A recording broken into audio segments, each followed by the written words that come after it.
Okay, so this is lesson 5, group problems, and we are recording. Cool. My name is Scott, and I'll let you guys introduce yourselves. I'm Kristen. And I'm Heather, and there's 2 of my faces on here because we were having some technical difficulties. All right. So for problem 1, we're asked to find, well, for 1A, we're asked to determine the allele arrangement for the heterozygous parent, and we're given a set of phenotypes and the number of offsprings. I guess maybe I should write them out. Sorry. And so for the heterozygous parent, it's going to be, oh gosh, this is kind of hard without the. Yeah, it is a little bit more difficult.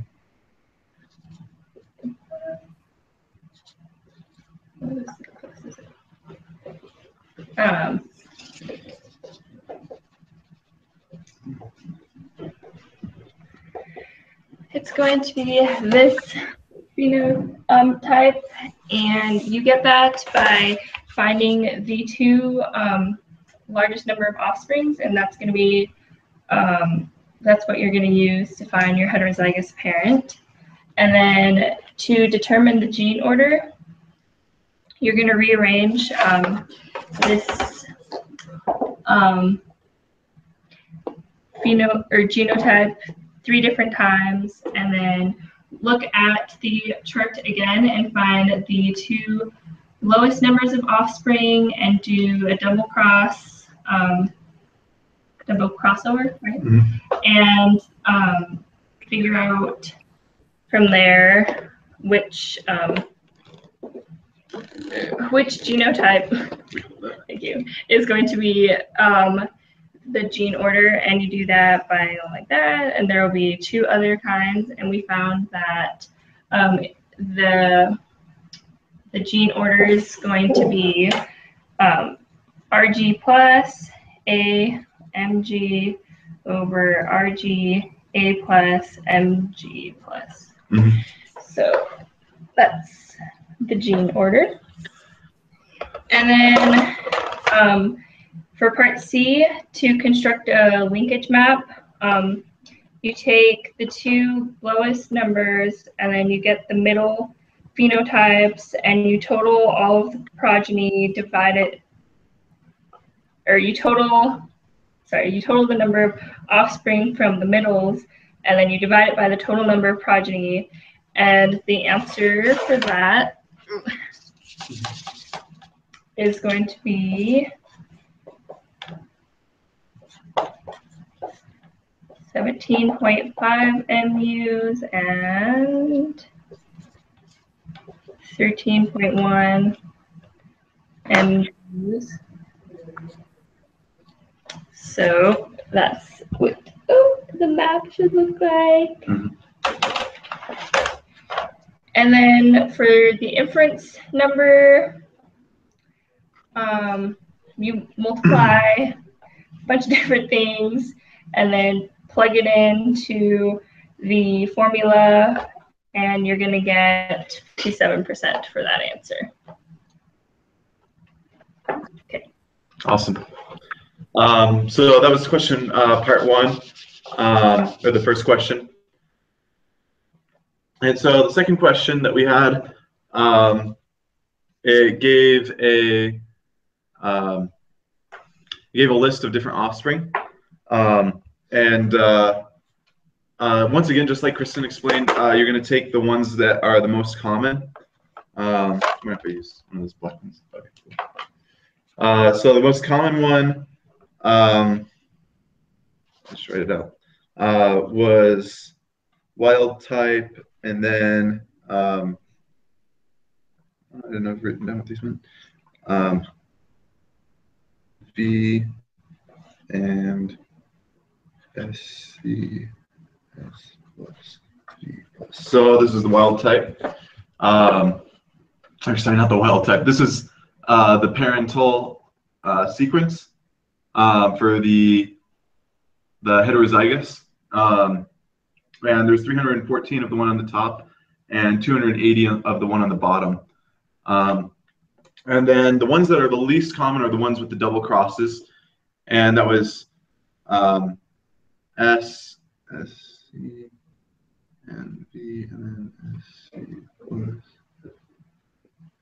V plus. And so the way that I do it is I find the one that is uncommon between the two. And so what I mean by that is if you were just to go down on the line S, S, C, V, you go over here and you say, okay, well, the one that is, like if I were to do S and V, these are the same here, but S is different. And so you go there, and then, or SC is different. And you go down here, S and V, they're the same here. They have the wild type phenotypes, but SC is different on both of them. And so you know that S and SC are the ones that are subjected to the double cross, and so S is going to be in the middle, which makes it so since S is in the middle, or sorry, SC is in the middle. I did this wrong. SC is in the middle, so I went S, SC, and then V, and that was the order that I put the genes in. And then from that, I found the ones, the other two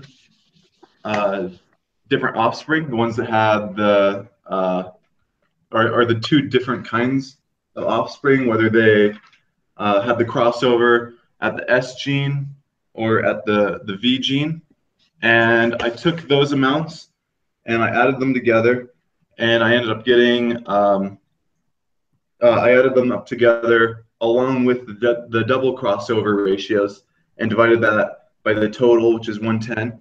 And so I ended up getting 32.673 and 10.891 over, and then you take those both and you divide it by 100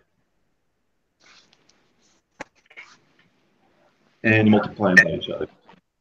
And you do that, and you're going to end up getting 3.5%. And you multiply that by the total 110.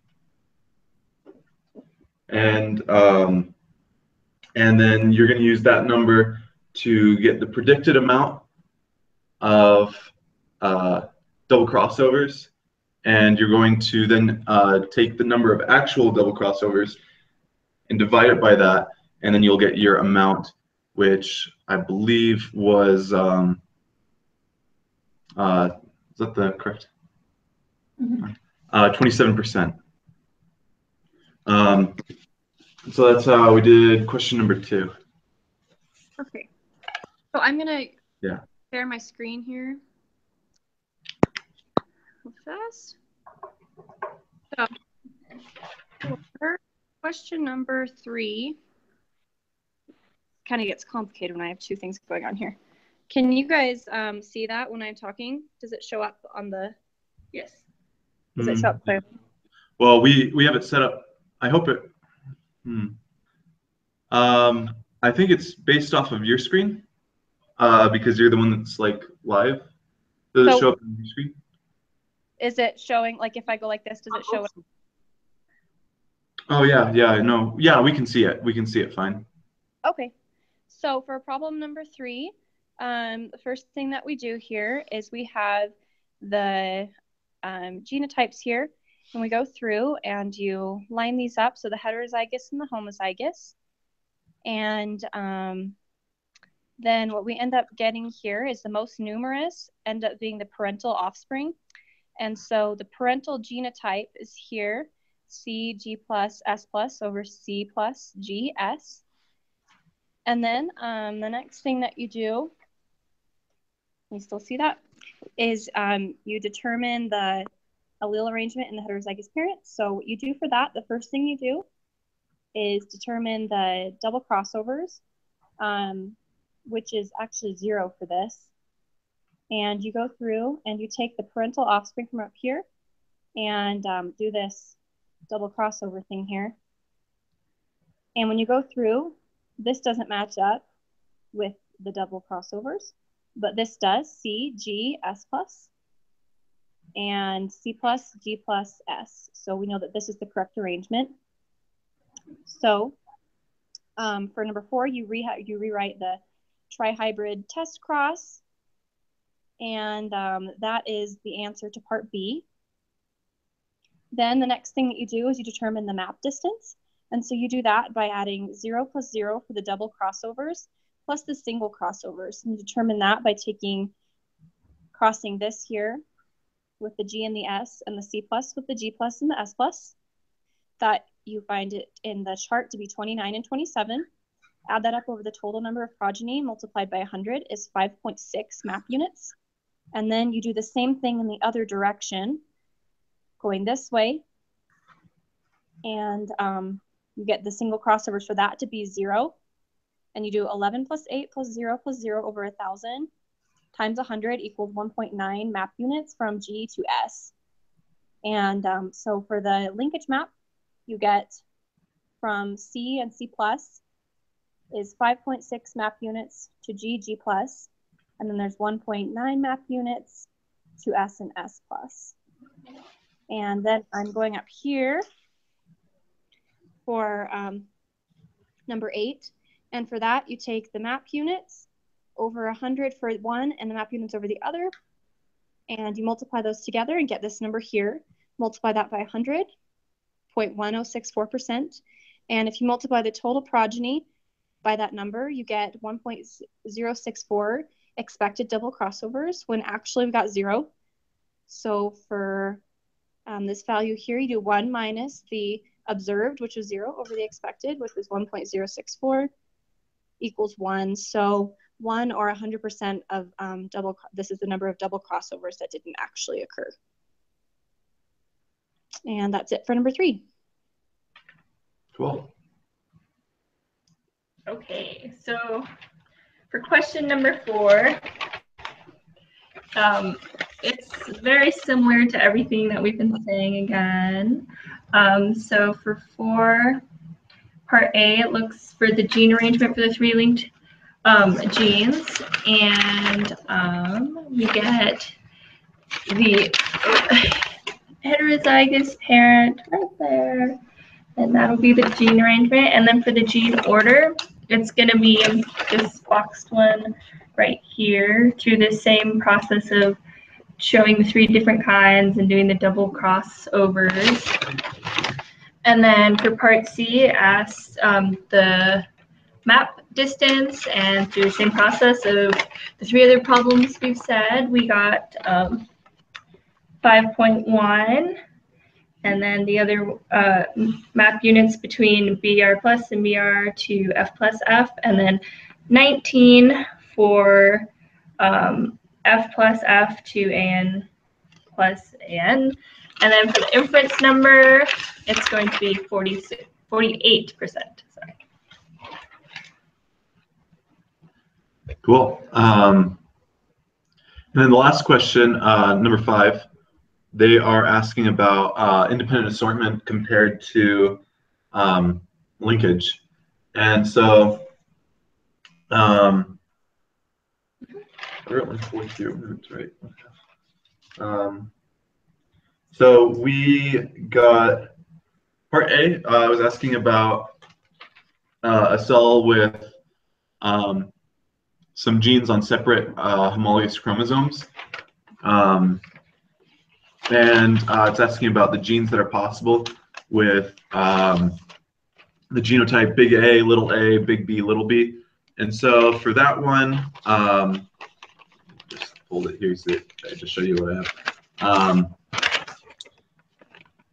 Yeah, so we got 1/4 of each one. So that would be big A, big B, big A, little b, big B, and little a, little b. And so those are the 4 different possible types. And there's a 1/4 chance of getting each one. And then the second one was asking the same genotype, but it's asking about linked genes, where big A is linked to big B and little a is linked to little a. And so for that one, we got 1/2 will be big A, big B, and 1/2 will be little a, little b. And we assume that because if they're both on the same chromosome, there's no chromosomal crossover, they can only stay on the same chromosome together. There can't be any switching around. For the next question, it was asking if there was some chromosomal crossover going on. So number 3 right here. Hopefully you guys can see. Yeah. Number 3 right here. There's 1/4 each once again, just like up here.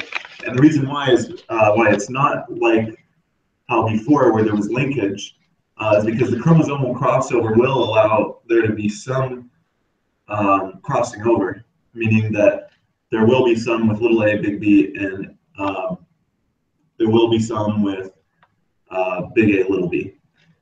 And then the last one is asking, so if there's chromosomal crossover, how if there's 7.8 map units between the different alleles, then what will be the frequency? And I don't know if I'm pointing it right. So right there, right there, that's, yeah, right there, right here. Yeah, there we go. Right there, that is the proportions that we had. And so since there's 7.8 map units across from each other, then that means that half of those genes will end up at 3.9%, because 7.8 map units means 7.8%, and there's 2 different genes that are associated with that percent, so you just divide that by 2, and you get 3.9, and then the remainder, which will be 92%, right? Yeah, 92%. That's what you will have for the genes that are linked together, the big A, big B, and little a, little b. And so that's how we got the answers for question number 5. Thanks for watching, guys.